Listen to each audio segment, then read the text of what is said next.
Hello, everybody, and welcome to the Tuesday edition of Video Clips. And before we get into the human side of COVID-19, which is what I try to cover on Tuesdays, just a couple of announcements. First of all, this week starts the multi-class series on HIV/AIDS, which is going to be, I think, kind of fascinating from the standpoint that well, there's a lot to talk about, and a lot of it bears on some of the things that are going on today, a lot of medical history leading up to that episode that we're still dealing with to a certain extent, but certainly exploded in the 80s and 90s. And so if you're interested in that course, you can actually get it for free if you buy an annual pass or enroll in one of our courses. So email me at pampopper@msn.com if you're interested in that. This week, tomorrow actually, we're studying in the Cancer 201 series, the Hoxsey treatment, which every couple weeks, every 2 or 3 weeks, I do another, I review another alternative cancer treatment using our criteria, which is definitely different than most. And it is a thorough review looking at risks and benefits. And I try to look at things from both sides of the issue rather than just the black and white. This treatment's always good. Alternative's always good. Traditional always bad. That's a very bad way to look at cancer treatment, in my opinion.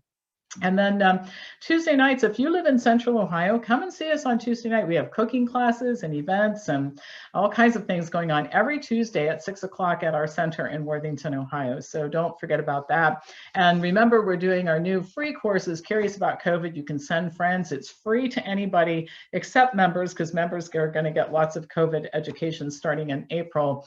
We're going to have a couple of classes, Lose the COVID 25, like the Freshman 15, and also health lessons from COVID. I talked about that a little bit last week in video clips. So anyway, my email address is pampopper@msn.com, so send me an email. All right, so I said, Tuesdays are going to kind of be the deep dive into all things human experience in terms of COVID. And one of the things that I'm seeing that's dividing people and making them really miserable right now has to do with trust. I get emails from people who write that they're devastated because a trusted family member or friend who they've previously had a really good relationship with has disconnected, or the relationship has become really strained and you can't have certain discussions with people.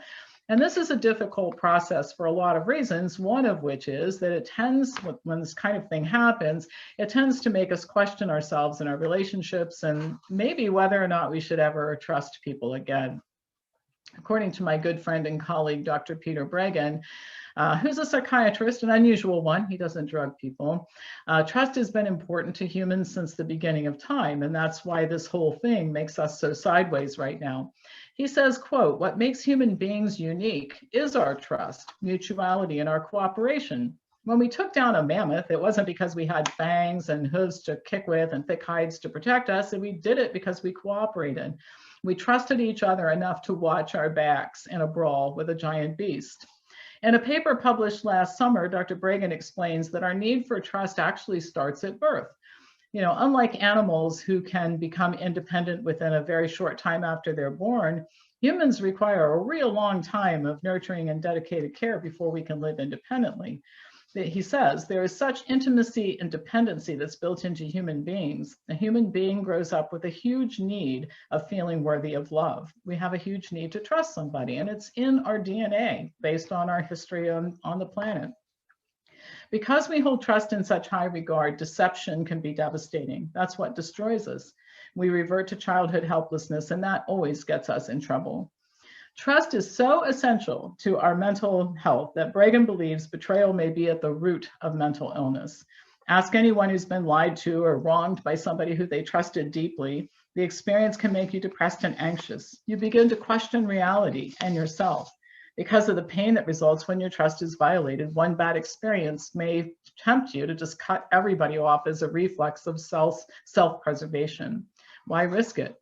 But Dr. Breggin warns that living without trust doesn't make you objective. It just makes you paranoid. So these are some of the reasons right now why you feel so sideways about stressed relationships or relationships that have ended. You thought that these people had your back, that you could trust them. That trust led you to believe that you could express an opinion about something like COVID-19, and even if your friend or family member disagreed, that the power of the relationship would prevail. The reality is that this isn't what happened in a whole lot of cases. We're finding out that some of those relationships that we thought were really strong were actually really fragile, a whole lot more fragile than we thought. Now, I can only speak for myself here. I've been disappointed in a way that many relationships turned out over this last year. But, and remember, I'm always the person who is trying to find something good in everything, the silver lining in the cloud. My background and my history prepared me just a little bit for this. I grew up in a family that I didn't trust. I had parents who I stopped trusting when I was an adolescent.